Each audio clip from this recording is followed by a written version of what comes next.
Hello, down here I've got for you a Knaus Van I 650 MEG and let's have a look inside at it. Right, so I'll give you the price so you can decide if it's worth watching any more of this video, although you might have already been put off when I told you it was Knaus. 106,000 euros. Technical details are here. 696 centimeters long, 220 wide. In standing height inside 196. Now at 100,000 euros, I personally would expect a flat floor, but if it came to this vehicle, then I'm out of luck. There isn't one. There's a step up there. I don't think that's good at all at this price range. Here, something that I don't think is a problem myself, but will at this price range bother a lot of people. There's only two burners. Again, I mean, you'd expect three at this, but then again, you know, I don't really think. Well, okay. Each to their own as far as that's concerned. Storage up here, soft close function, it'll close eventually, and there's a 142 litre fridge with a bit of storage below it.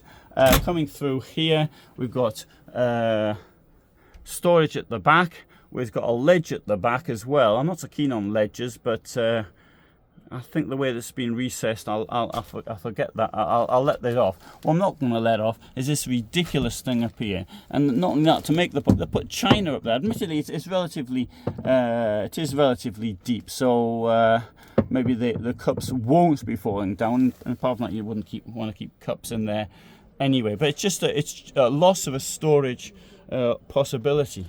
Anyway, under here we will find we have got there's a wardrobe. You open it on the door, and on the other side you will find also that there is, I like the I must point out the mattress as well. Look how easily it folds over. And here we've got all these bits of junk on the thing. There you go. There's a bit more storage down there as well. The bed, of course, it's a German layout. There's a bit to go in here somewhere. It might be on the bed. It is. So that using possibly that bit I just moved over, that fits in there, and that gives you your bed. That thing there is part of a spare bed. It's only part of the spare bed. Now, if you've got a pneumatic thing, it's that big, right? It's that big, and it takes up next to no space.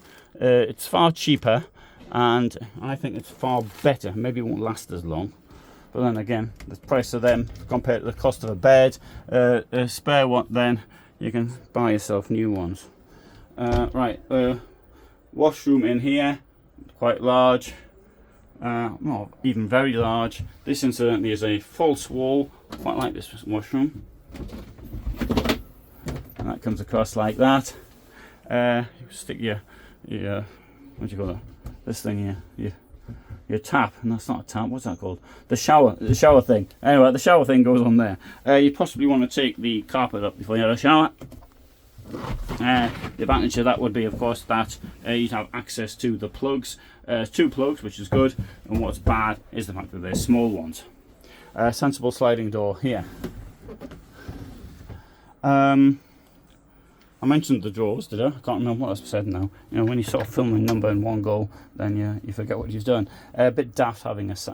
I mean, lots of firms do this. I mean, Hymer as well, but it's pointless because things sort of you put things in, then they sort of fall out, and when the vehicle's moving, and then they get stuck, and then you can't get the thing open, and they get torn as you open it up, etc., etc. Okay, here. For me, that table's too small, but everybody's different.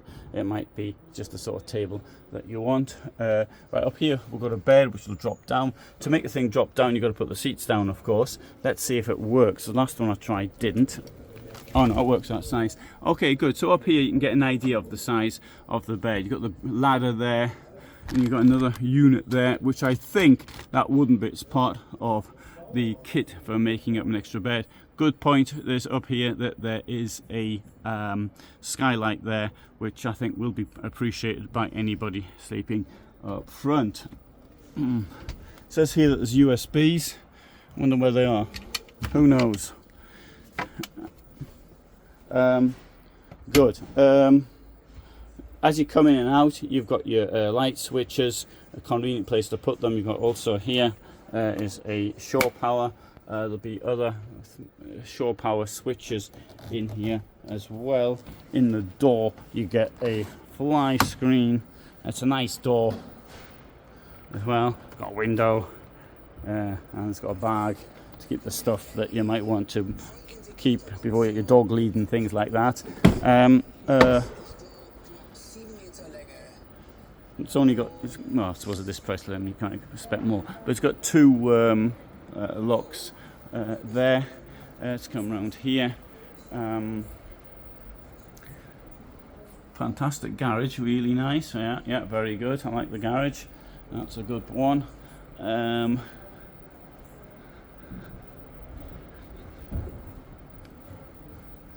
And here, fuses. This is a really daft place to put fuses. Let's suppose something goes wrong. You have to. It's pouring with rain. It's in the middle of the night, and you have to come out and put the fuse up. I often have to put my fuse up. It doesn't like it when I bring in more than 2 kilowatts, and so if I forget something, put the kettle on whilst the heating's on or something, and then it doesn't like it. Anyway, that's just mine. Maybe there's a problem with mine. Maybe this one doesn't go all funny, but I'd rather have the fuse box inside if possible. There may be a technical reason why it can't be, and you might want to say what that is. Alright, so there you've got this your cassette toilet here, a service box. That's where you put water into the vehicle, or your electricity. Your your hookup goes over there. But anyway, it doesn't have the hookup, but it does have the water.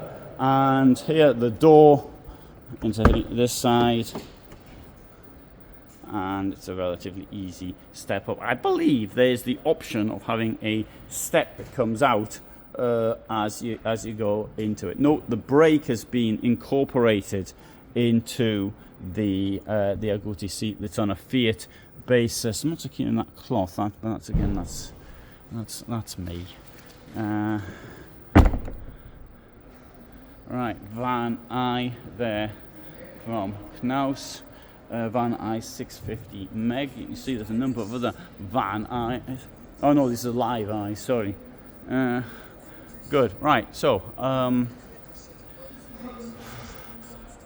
actually, I'm a bit stuck finding good points when I compare this to other vehicles, because the only thing I can say is I would say that this is slightly cheaper than the equivalent Hymer, but it just does not under any way compare to it, and the price difference isn't all that great. Definitely comparing this 100,000 euros to a Carthago or a Hymer for 100,000, you get so much more from those two other brands. That's what I suggest you have a look at that. And if I remember to do so, I'll give you a couple of other suggestions in below. If I remember to do so, I'll probably forget, but if I have forgotten, then have a look at those instead. And anyway, thanks so much for watching. All the best from me in Stuttgart, Germany.